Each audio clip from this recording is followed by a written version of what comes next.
away to a deserted place all by yourselves and rest a while. For many were coming and going, and they had no leisure even to eat. They went away in the boat to a deserted place by themselves. Now many saw them going and recognized them, and they hurried there on foot from all the towns and arrived ahead of them. As he went ashore, he saw a great crowd, and he had compassion for them, because they were like a sheep without a shepherd. And he began to teach them many things. When they had crossed over, they came to land at Gennesaret and moored the boat. When they got out of the boat, people at once recognized him and rushed about that whole region and began to bring the sick on mats to wherever they heard he was. And wherever he went, into villages or cities or farms, they laid the sick in the marketplaces and begged him that they might touch even the fringe of his cloak, and all who touched it were healed. May the Lord's word heal us.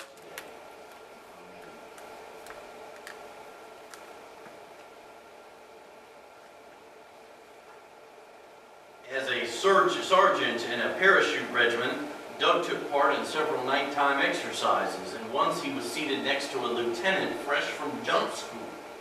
And he was quite sad and looked a bit pale, so Doug struck up a conversation. "Scared, Lieutenant?" he asked. The lieutenant replied, "No, just a bit apprehensive." Doug asked, "What's the difference?" He replied, "That means I'm scared with a university education."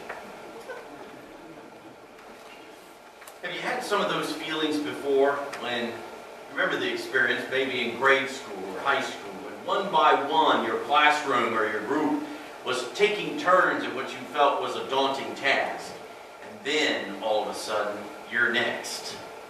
It's your turn. Well, that's where we find Joshua here at the beginning of the story we read today. It was his turn. And it would have been very easy for the Israelites to stall at this point, no doubt, for several reasons. Maybe the first one, and maybe the biggest one, was that Moses was dead. Immediately at the beginning of this historical account, Joshua is faced with this alarming reality. There was no longer anyone in front of him or above him. It was now time for him to take that leadership role that belonged to Moses. It was now his job. It was his turn. And it was going to be no easy task, for Moses had certainly been larger than life for the Israelite people. But Joshua is now going to be the one appointed by God to replace this beloved and inspiring leader. How, he possibly was thinking, could he surely fill those sandals? Now, maybe following a larger-in-life leader hasn't been your experience and probably isn't your calling today, and maybe not ever. But I am certain that at some place along your way that you also felt that the task at hand for you needed far more strength and courage than you could just conjure up on your own.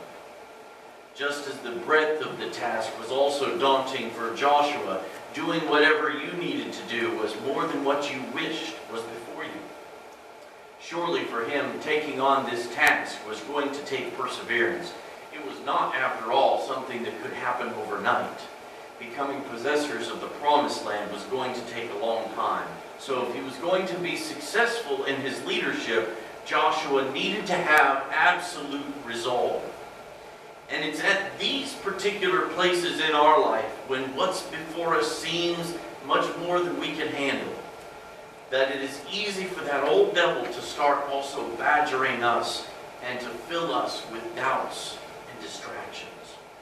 And when that happens, we often get stopped on the pathway of following after God's will. And we can so easily forget that as Christians, we have a strength and a power that is not our own. And in the strength of that force, if you will, we have all that we could possibly ever need to take the next faithful step that the Lord is leading us on. I've already introduced it here a little bit, but as you heard, our VBS theme this week is G-Force. And, you know, I have learned that there is many more references in our culture to G-Force than I ever thought there were. There's G-Force Winds. There was a Disney movie called G-Force. G-Force. There was a candy called G-Force. Anybody remember that? Candy? Can't can't say that I ever ate it, but I'm right, huh? We looked that up, and I don't know if you can get it anymore. But G-force is something that's out there. But as you will observe from the signs around, the theme is about moving forward for God. Act, share, care, move, and follow. We will sing about going and making disciples, and about one perfect love that is unstoppable. When we are strong and courageous, there is never a doubt about following God's will. The people of Israel, we're going to find out that God never walks out on His promises. And that same statement is true for us as well. If God doesn't walk out on His promises, then we shouldn't walk out on them either. We should be moving forward in faith because we know that God will be faithful. Now that doesn't mean that we don't rest at times, because as we know, God commands us to rest one day out of 7. He set the example for us in the very beginning in the story of creation when He rested on the 7th day. And sometimes, though, I think Christians get the rhythm backwards sometimes, especially in our spiritual lives. We're stopped at the rest area longer than we're out on the road. Now, we do want to remember, though, that even though God tells Joshua to be strong and courageous, it was not going to be under Joshua's power alone. The secret of Joshua's success was not Joshua's strength, but the fact that he would be dependent on God's strength. Success would come because the Lord was with him. Joshua could be strong because the battle was the Lord's, and he could count on the Lord's strength and His assistance every step of the way. After all, it was the Lord's work. I'm reminded that there's a quote, I guess we should say, or probably actually a statement from John Wesley himself that is engraved on John Wesley's stone. And it says, "God buries His workmen, but His work goes on." It was the Lord's work, and the Lord's work continues. And our trust in Him is to be unshakable no matter how great the task might seem before us. When God promises His presence, it's always enough.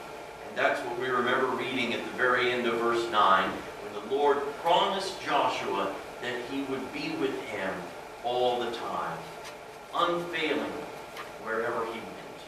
And as it was for Joshua, so it is also for us. God is with us and will be with you no matter what you might be facing and what He's called you to today. Amen. Matt Folks, that message was for you, all right?